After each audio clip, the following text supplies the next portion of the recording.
TVT au cœur de l'information.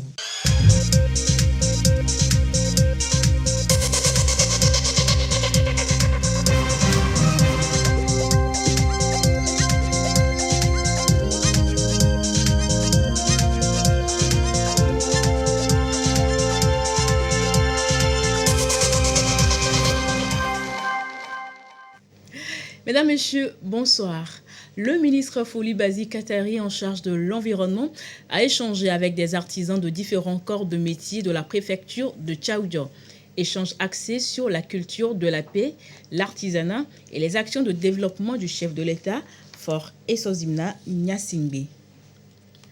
De l'obscurité à la lumière, Kossi avait perdu la vue il y a 2 ans suite à un accident de travail. Il était heureusement déclaré et à jour à la Caisse nationale de sécurité sociale CNSS. Grâce à sa cotisation, la CNSS l'a évacué à Dubaï pour se faire opérer. Son témoignage recueilli par Ekosala à suivre dans ce journal.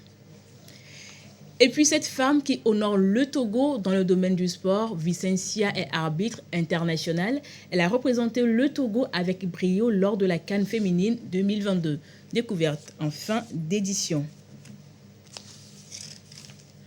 C'était les titres de ce journal. Bienvenue, voici le journal. Tout d'abord, cette rencontre d'échange. Le ministre Katari Foli Bazi de l'Environnement s'est entretenu avec les artisans des différents corps de métier de la préfecture de Tchaoudjo. Des échanges sur la culture de la paix, les actions de développement du chef de l'État Faure Essozimna Nyasingbe et sur l'artisanat. Désiré Aloye.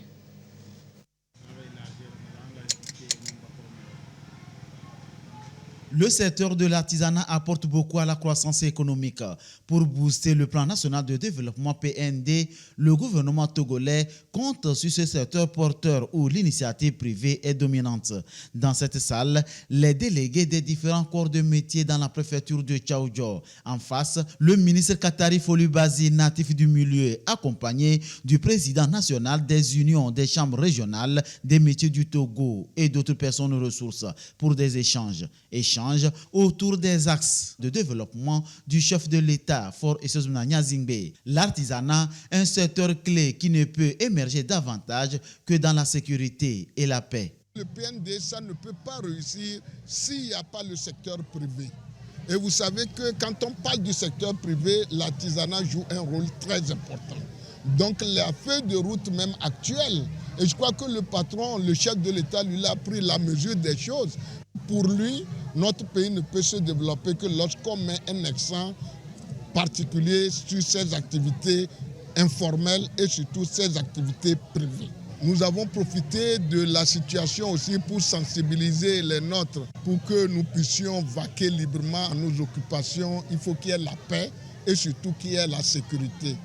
Le ministre Katari Foli Bazi a convié les artisans de Tchaoudjo à soutenir permanemment le programme multiforme du chef de l'État pour un Togo émergent. Le secteur de l'artisanat tourné vers la production variée doit miser sur la qualité.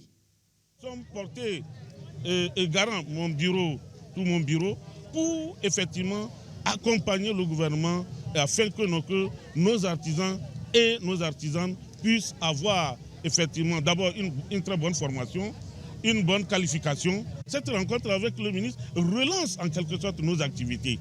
Et nous sommes très fiers de ça, nous galvanise sérieusement. Forte mobilisation et pour ces acteurs et actrices à la base, ces échanges les relancent dans leur activité. Il nous a parlé du développement de l'artisanat. Par ces conseils artisans, comment développer notre secteur artisanal en qualité pour être apprécié d'abord à l'intérieur et en plus à l'extérieur. Au Togo, l'artisanat est composé de 3 sections. L'artisanat de l'art, de production, transformation et de services. Les 3 regroupés en 8 branches avec 40 corps de métier. Ils sont environ 8000 acteurs à exercer dans ce secteur clé dans la préfecture de Tchaoudjo.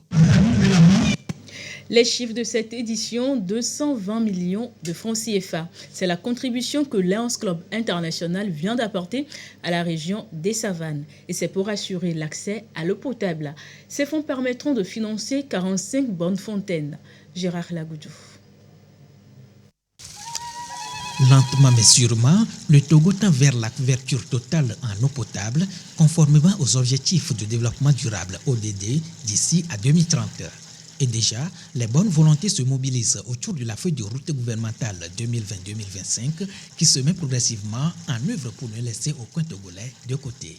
La fondation Lions Club International Togo vient de jeter les bases de la réalisation de 15 nouveaux forages positifs équipés de pompes solaires qui vont alimenter 45 bonnes fontaines au profit des populations de la région des Savanes. Malgré toute la bonne volonté, nos gouvernants ne peuvent jamais tout faire seuls. Nous, les populations, à travers les associations de bénévoles, nous devons mouiller le maillot. Et c'est ce que le Lions Club International et particulièrement les Lions du Togo essayent de faire. Et nous espérons que ce lancement va booster l'équipe qui fait les travaux et pouvoir respecter le délai de livraison. Et au moment opportun, nous allons revenir donc pour la remise officielle des ouvrages. L'ambition du gouvernement 2020-2025 était d'atteindre une couverture en eau potable de 95% en milieu rural. Mais le programme d'urgence de renforcement de la résilience de la population des savanes, initié par le chef de l'État avec un accent particulier sur l'inclusion et la cohésion sociale, a permis aujourd'hui d'anticiper sur les défis. 100% accès à l'eau potable en 2023 dans la région des savanes. Avec nos partenaires, comme le Lions Club aujourd'hui, nous sommes confiants que cet objectif sera atteint d'ici 2023.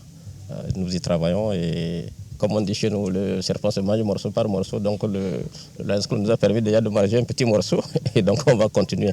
Nous sommes confiants, nous allons atteindre ces 100% d'ici 2023 parce que nous avons tout l'accompagnement du gouvernement, du chef de l'État lui-même qui s'implique personnellement dans tout ce qui concerne l'eau potable et l'assainissement. Je voudrais manifester ma joie d'être cet après-midi ici chez moi pour le lancement officiel de ce projet de construction de 15 mini-adductions d'eau potable. Le projet est cofinancé par Lions Club Section France et Togo à hauteur de 220 millions de francs CFA.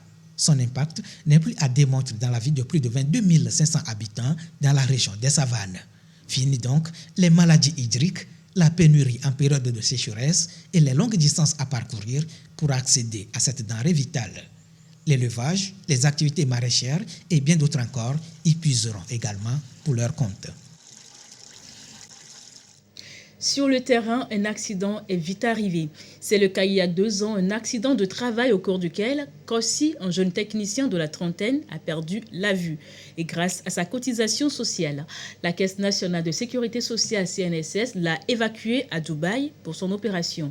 Aujourd'hui, il voit à nouveau. Son témoignage dans ce grand ferment est Koussala. Sur ces images, les blessures de Kofi il y a 2 ans suite à un accident sur son lieu de travail. Dans cet accident, le jeune technicien de 38 ans avait complètement perdu la vue. Kofi, qui n'est payé qu'au SMIC depuis 2011, a été vite évacué à Dubaï pour être opéré. C'est grâce à sa cotisation sociale auprès de la Caisse nationale de sécurité sociale. 1 mois après les soins, le voici au pays, ses 2 yeux de nouveau fonctionnels. Une joie pour lui et sa maman, partagée avec les agents de la Caisse.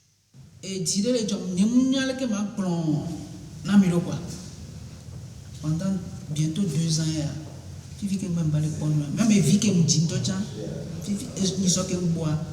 et choqué bois et les pots de vignes et vignes de l'encomé. Dépense que mi horintinya et gagné Matteo.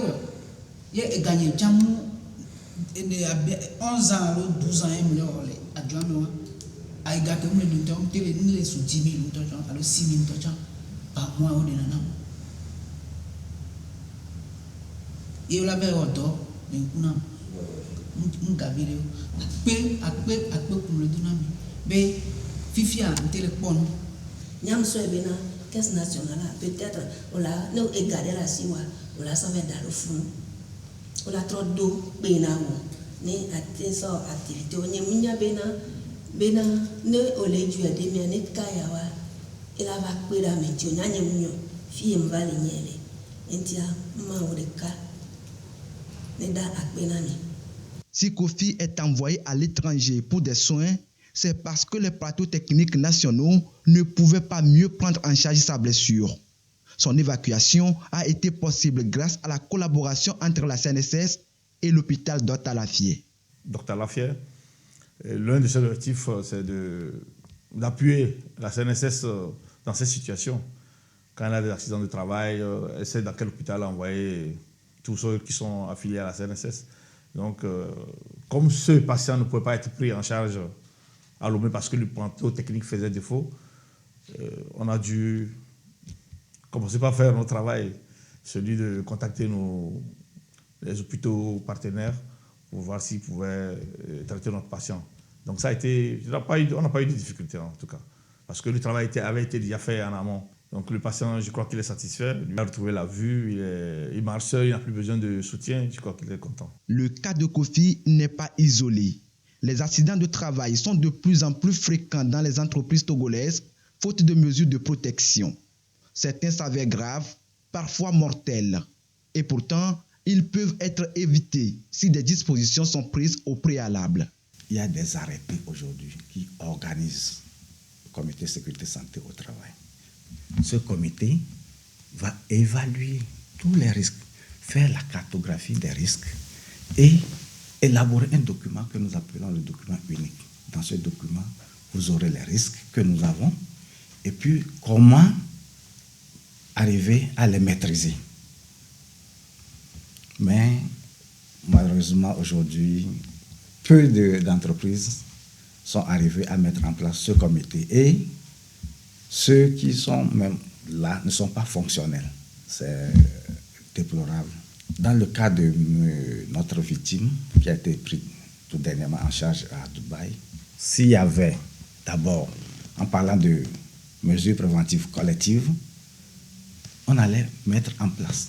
Au moment où quelqu'un travaille sur spécialement cet appareil, on doit prendre toutes les dispositions pour que la machine soit arrêtée. Et tout le monde est protégé. Arrêté, il n'y a pas de... ce n'est pas en marche. Maintenant que ce n'était pas le cas, s'il portait au moins les lunettes de protection, il pouvait recevoir l'huile chaude, mais les yeux seront épargnés. Pour corriger le tir, la Caisse nationale de sécurité sociale compte désormais passer aux sanctions conformément au Code de sécurité sociale. Pendant longtemps, nous avons vu des entreprises qui étaient dans des situations complètement irrégulières en matière de conditions de sécurité, de santé pour les travailleurs. On a dû les interpeller, les accompagner, les appuyer techniquement avec nos équipes pour mettre en place les dispositifs nécessaires, mais certaines ont résisté jusqu'à maintenant. Alors, à partir de ce cas, les instructions ont été fermes pour les entreprises qui ne rentrent pas dans ce cadre. Nous allons déployer, formaliser donc les sanctions qui sont prévues par le Code de sécurité sociale en la matière.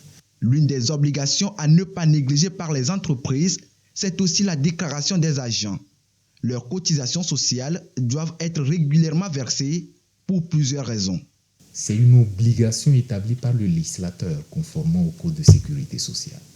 Dès lors que vous vous mettez au service d'un employeur, personne physique ou morale, au plus tard, dans les 8 jours qui suivent votre date d'embauche, vous devez être affilié à la sécurité sociale et à l'échéance du mois qui suit, les cotisations doivent commencer par être payées sur la base de la rémunération dont vous bénéficiez donc auprès de cet employeur. Donc, il faut préciser que la cotisation sociale est complètement différente de l'impôt, de la taxe, parce qu'elle est consacrée comme une épargne pour vous qui vous est retournée et au-delà sous forme de prestations sociales, entre autres en matière de prise en charge des accidents lorsqu'ils surviennent sur le lieu du travail ou sur le trajet aller-retour, votre domicile et donc le lieu de travail.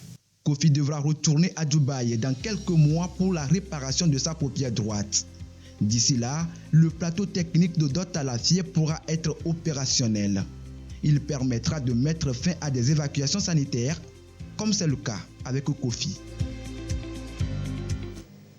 Je vous fais pour la suite le point sur la situation de la pandémie au Covid-19 au Togo ce dimanche. Nombre de cas confirmés, 38 201, 9 nouveaux cas depuis hier.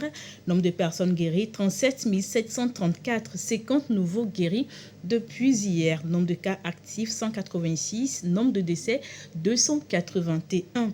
Des chiffres communiqués par le ministre de la Santé, de l'Hygiène publique et de l'Accès universel aux soins, professeur Moustapha Mudji Yawa. L'actualité ce soir, c'est aussi la première édition de cette rencontre d'échange, rencontre initiée par Togo Top Impact Connect, une plateforme d'échange entre jeunes et modèles d'impact autour de la création d'emplois et de l'emploi des jeunes. Initiative parrainée par Dr Serge Michel Kodom, sacrée personnalité de l'année 2022. Alexandra Adekambi, Edwige Atakba Bassabi, Marie-Ange Pitard. Face à ces jeunes, des entrepreneurs, modèles de réussite dans leur domaine, ils partagent avec eux leurs expériences, une manière de leur inculquer le sens du travail bien fait. De discussion en discussion, ces jeunes garçons et filles ont pu déceler les astuces pour réussir et se positionner dans la société. En suivant cette conférence, la première des choses que j'ai découvert, c'est que le gouvernement fait beaucoup pour cette jeunesse, mais c'est que les informations ne parviennent pas vraiment à la jeunesse. Il y a des gens qui ont des projets, des gens qui veulent réaliser des choses, mais ils ne savent pas si réellement on peut investir dans leurs projets. Du coup, ce soir, j'ai découvert que vraiment, il y a des choses qui se font. Cela a totalement révolutionné ma façon de voir. Nombreux sont aujourd'hui les jeunes qui peinent à prendre des initiatives. Pour ces devanciers, c'est un passage obligé pour réussir. C'était avec beaucoup de plaisir que nous avons accepté partager notre expérience avec ces jeunes qui sont venus tout curieux de savoir ce qui nous pousse. Nous devons tout faire pour agir pour le bien de nos concitoyens. À travers ce parrainage, je veux aussi être plus pratique en donnant mon temps aussi à cette jeunesse de venir échanger avec nous, qui connaissent, qu'ils affichent aussi tout ce qu'ils apprennent de loin sur ma personne, aussi de savoir que je suis prêt à répondre à leurs questions. On a largement réfléchi, on s'est dit, il faudrait connecter ces modèles qui sont entre-temps des lauréats au TTI avec la jeunesse pour découvrir des opportunités et voir les mécanismes pour les saisir. Donc ils ont été largement édifiés à travers les interventions des panélistes. Et ils sont sortis aguerris de cette première édition de TT Connect. Ce genre de rencontre, c'est une première pour Togo Top Impact. Le concept veut aider les jeunes à prendre conscience des enjeux de la réussite dans l'entrepreneuriat. Et tout comme ces derniers, ils pensent déjà à leur avenir. Ce sont les enfants des centres de développement des enfants et jeunes de cluster d'Atakwame. Ils se sont retrouvés pour un camp. Plusieurs thématiques ont été abordées, santé, éducation, spiritualité. Silver Aboudou. Un camp pour recadrer les jeunes et leur faire acquérir les bonnes manières et les attitudes visant à leur permettre de mieux conduire leur vie.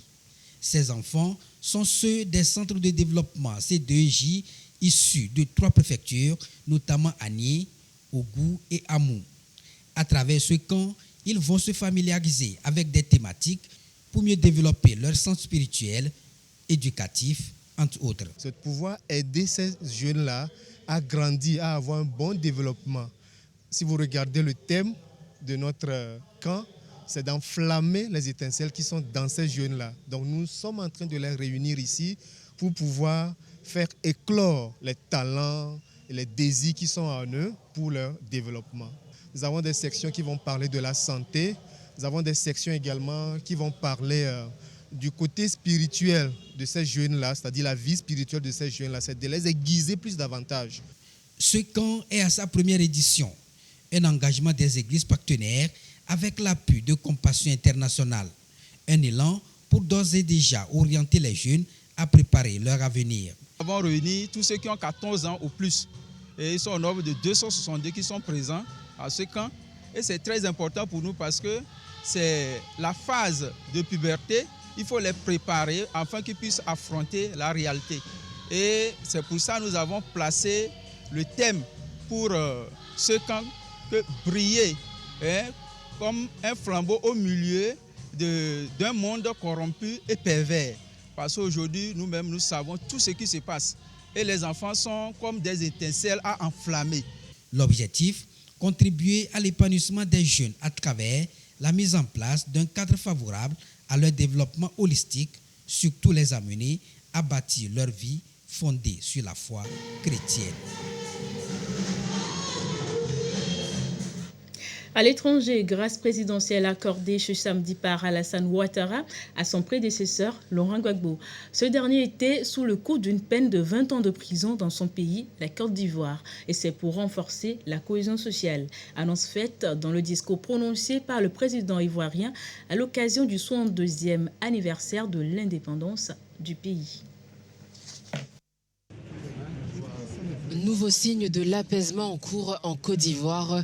Le président Alassane Ouattara a annoncé samedi qu'il avait gracié son prédécesseur Laurent Gbagbo, qui encourait toujours une peine de 20 ans de prison pour une condamnation en 2018.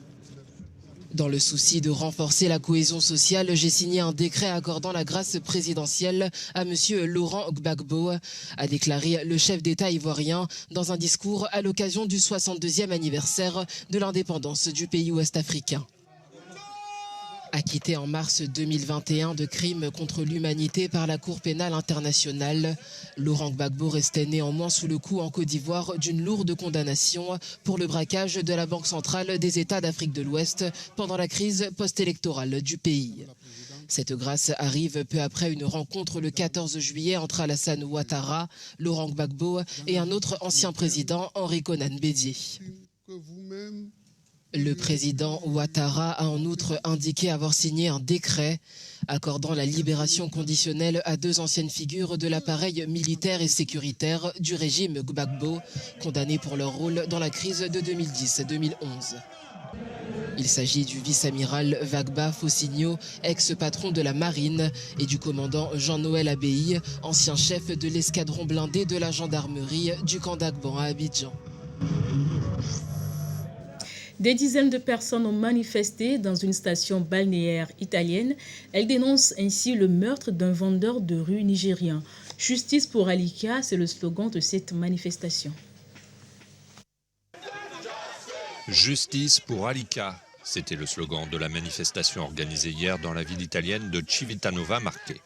Quelques dizaines de personnes ont défilé dans le calme dans cette station balnéaire prisée de l'Adriatique.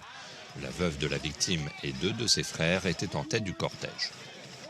Le 29 juillet dernier, Alika Ogorchukwu, un vendeur de rue nigérian âgé de 39 ans et père de 2 enfants, a été tué en pleine rue dans une artère très fréquentée de Civitanova Marche.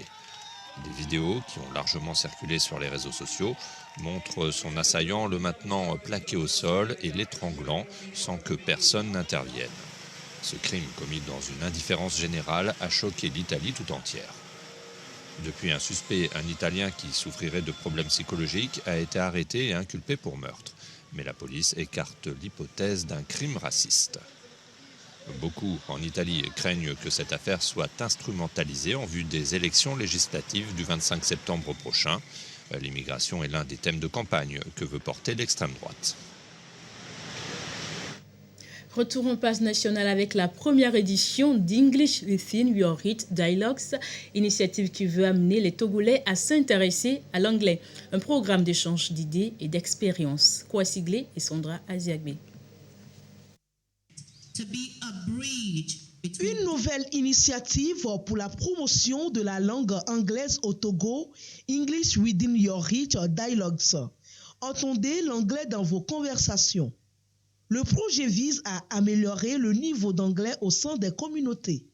C'est un programme mensuel avec pour cible jeunes, adultes et hommes d'affaires. Thème choisi pour cette première édition, English et Game Changer.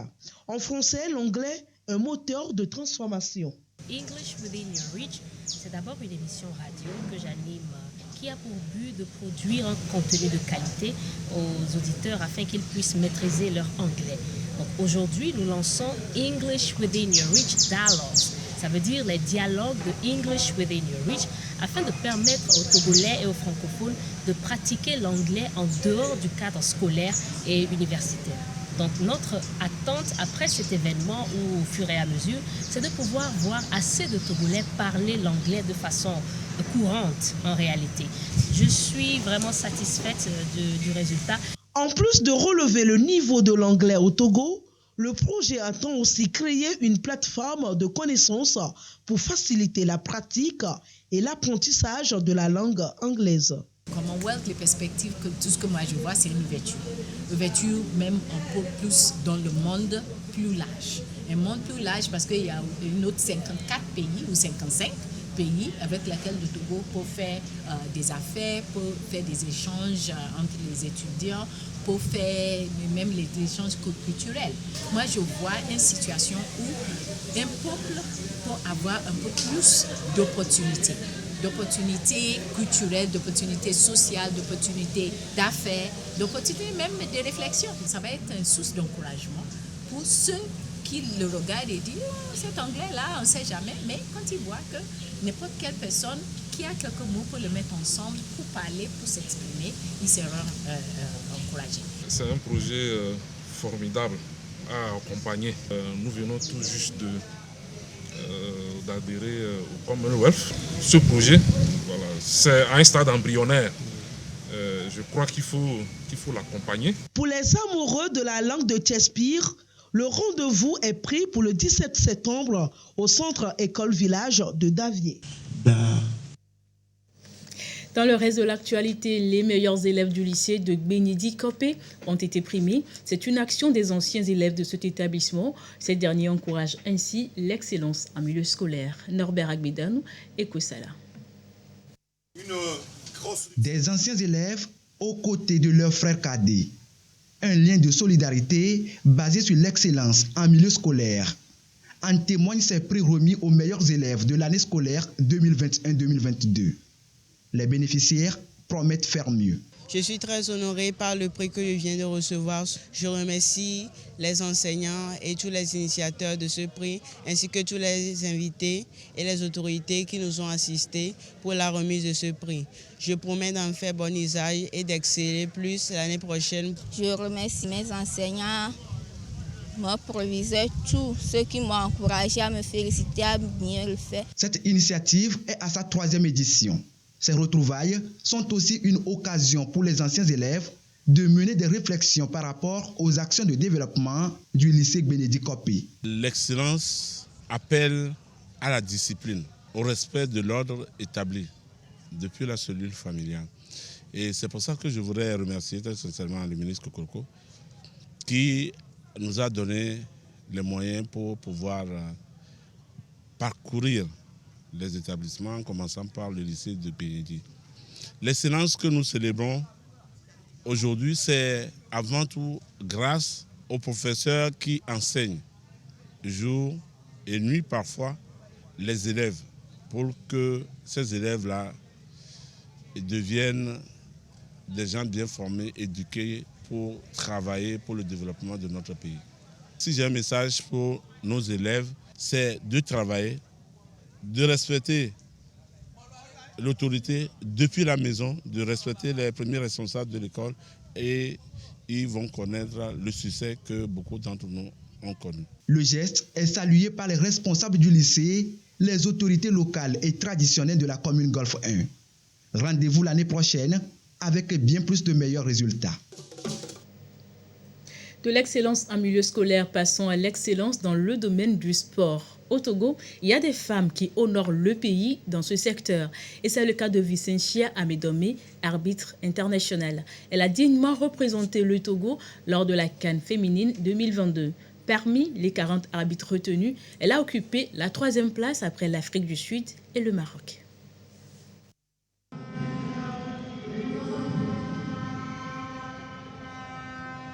Tout au long de la CAN féminine 2022, elle n'est pas passée inaperçue parmi les 40 arbitres retenus.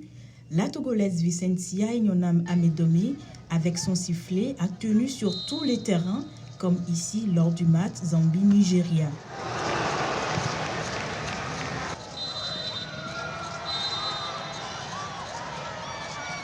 Quelques jours après la fin de la compétition, la voici sur le terrain d'Ablogame. Pas de temps à perdre. Elle s'entraîne pour d'autres compétitions. Pour la jeune Togolaise, le football, c'est une histoire d'amour. Lors d'un match, j'avais eu une grave blessure. Psychologiquement, ça m'a atteint. Donc, je n'ai pas envie de jouer encore plus le football. Et je me suis dit que ça ne serait pas bon de se lancer aussi dans l'arbitrage pour voir. Et c'est comme ça que je suis allée m'inscrire dans la Soukra numéro 6 d'Ablogame. Et avec brio, j'ai réussi mes grades de district, de ligue et fédéral. Passion exprimée sur les terrains. Mais au-delà, Vicencia reste et demeure une femme mariée, mère de 2 enfants. Pour ce travail, elle a tout le soutien de son mari et de ses collègues, surtout hommes.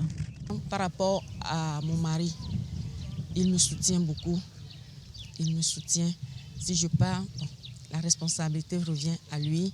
Pour les entraînements aussi, il m'aide à aller. Des fois, même si j'oublie, il me dit hey, tu as entraînement à 7h, vous avez une compétition, il ne faut pas rater. Là, ça me donne le courage. Et les collègues habitent aussi, hommes aussi. Chaque fois, lycée, on va aller à l'entraînement à telle heure, tu ne vas pas, il faut venir, on va travailler ensemble. Donc ça fait que j'ai le courage et je me suis dit que je peux. Je le fais, j'ai fait ça aussi. Le professionnalisme de Vicencia a payé. Elle finit 3e dans le classement des arbitres de la CAN féminine 2022. Une récompense qui lui donne plus de confiance en l'avenir. Ainsi s'achève cette randonnée de l'information. Merci à vous de l'avoir suivi et merci également à toute l'équipe qui l'a réalisé. Bonne soirée chez vous et à bientôt.